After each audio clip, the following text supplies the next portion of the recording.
Space पर करते हैं फोकस, और वो टेलीकॉम की है जो अभी अभी कुणाल जी ने बात की, उसी पर थोड़ा और आगे बढ़ेंगे। जियो के बाद अब एयरटेल ने भी एंट्री लेवल प्लान में किए हैं बदलाव। टेलीकॉम सेक्टर में क्या कुछ डेवलपमेंट हो रहे हैं, क्या असर इन कंपनियों पर पड़ेगा, जरा समझिए इसको, क्या कुछ हो रहा है। हमारे साथ प्रियंका जुड़ चुकी है इस वक्त सारी डिटेल्स लेकर।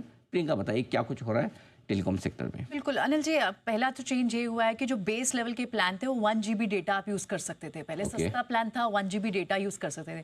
पहले जियो ने इसे ख़त्म किया, अब रिलायंस ने भारतीय एयरटेल ने भी इसे खत्म कर दिया। यानी अब आपको 1 GB डेटा पर डे वाला जो प्लान है वो मिलेगा ही नहीं। शुरुआत ही 1.5 GB रहेगी दोनों कंपनियों के लिए।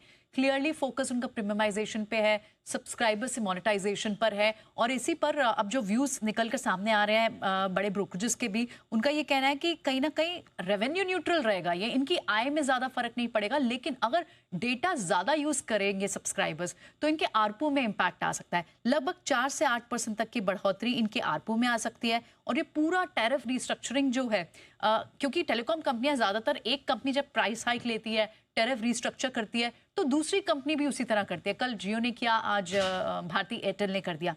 इन सबसे कहीं ना कहीं इनके सब्सक्राइबर बेस में, सब्सक्राइबर को मोनेटाइज करने में, वैल्यू प्रोडक्ट्स को ऐड करने में, कंपनी के आरपू में, ओवरऑल प्रॉफिटेबिलिटी में इंपैक्ट पड़ेगा आगे चलकर।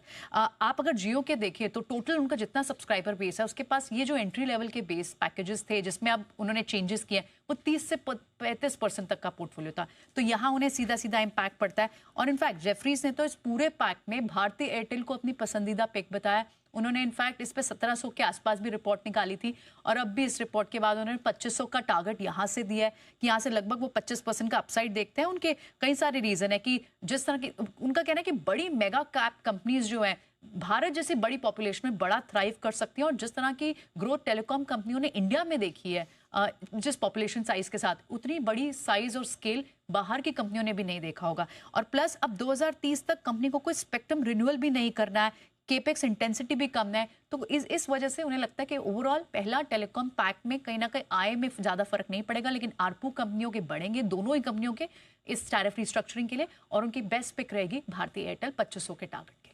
ओके, भारतीय एयरटेल 2500 के टारगेट के लिए के साथ यहाँ पर जेफरीज की पहली पसंद वाला शेयर, और स्टॉक में एक्शन भरपूर दिख भी रहा है। आइए जरा एक बार इसी के चार्ट्स पर एक बार फिर से राय ली जाए, और इस बार राय देंगे विश्वेश जी। विश्वेश जी, भारतीय के चार्ट्स देखिए जरा।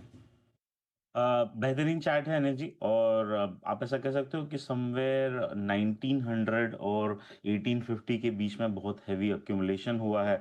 और मुझे लगता है in a very very near term Anil ji 1970 एक माइनर हर्डल माना जाएगा, जिसके ऊपर सीधा स्टॉक 2050 तक जाएगा। तो बहुत ही बेहतर है। और इनफैक्ट यहाँ पे ऑप्शंस भी काफ़ी लिक्विड होते हैं अनिल जी, तो ऑप्शन के लिहाज से मुझे लगता है स्ट्रैटेजी बना सकते हैं। और अगर मैं ऑप्शन चेंज चेक करूँ तो Anil ji highest open interest जो है वो 2000 की स्ट्राइक में है। तो अनिल जी 1940 2000 1:2 कॉल स्प्रेड, 20 रुपए में कॉल मिल रहा है, और 3 रुपए 30 पैसे में 2000 का कॉल है, मतलब तो आपको 7 रुपए क्रेडिट आएंगे। अनिल जी 13 रुपए में 1940 2000 1:2 कॉल स्प्रेड बन रहा है। मेरे हिसाब से इसको बनाना चाहिए। तो या तो नेकेड लॉन्ग करे तो 1900 का स्टॉप लॉस रखे, या 1940 2000 1:2 कॉल स्प्रेड कर ले 13 रुपए डेबिट में। तो ये आपके लिए रहा है भारतीय एयरटेल पर विश्वेश जी की तरफ से।